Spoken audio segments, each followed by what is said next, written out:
The iPhone 15 Pro and the new Apple Watches were just announced. Here's everything you need to know before you go out and buy. During this event, we saw the iPhone 15, which got the dynamic island and transitioned to USB-C.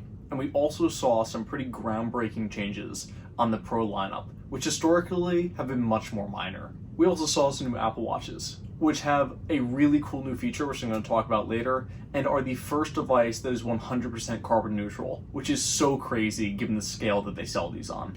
Like started last year, the standard models will have the chip from the Pro model from last generation. So there's nothing crazy exciting there. We sort of know what that's like. But a really cool thing is the introduction of the dynamic island across the entire lineup. This is something I've loved on my iPhone 14 Pro Max, and it's really cool that all users are going to get to use this now. And of course, again, the introduction of USB-C, which is now allowing for one cable across all Apple devices, including the new AirPods that are coming out. And one really cool thing is reverse charging is coming, so you'll be able to charge your AirPods from your phone, something I know I'll do all the time. Now we can shift over to the new Apple Watches. Of course, we have the Series 9 and the Ultra 2 like we expected.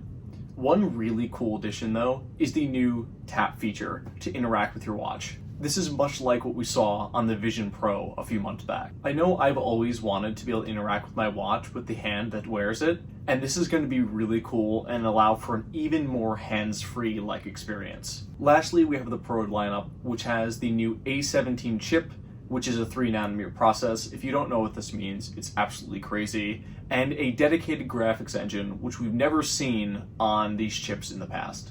In essence, it's going to bring console-level gaming performance to your smartphone, which is crazy at this form factor. The fact that they announced that Resident Evil and Assassin's Creed is going to be on your phone is just mind-blowing to me, given where we were just last year. Also, a quick note for anyone who usually opts for the standard models, I'd wait out for the iPhone 16, because I'm sure this graphics engine is going to move over to the standard models then.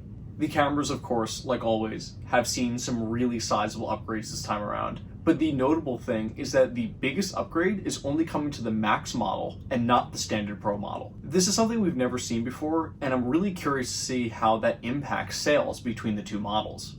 This change is the introduction of a much greater optical zoom system. Also, a really cool change is the internal architecture of these devices, which is much more modular.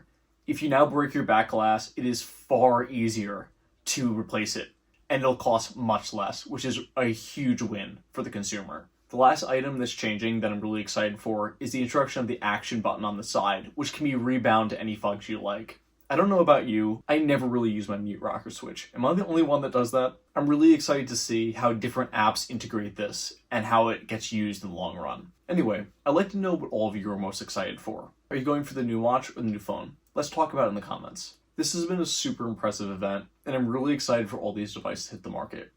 If you did like this video, please do like and subscribe. It helps me out so much, and I'll see you all in the next one.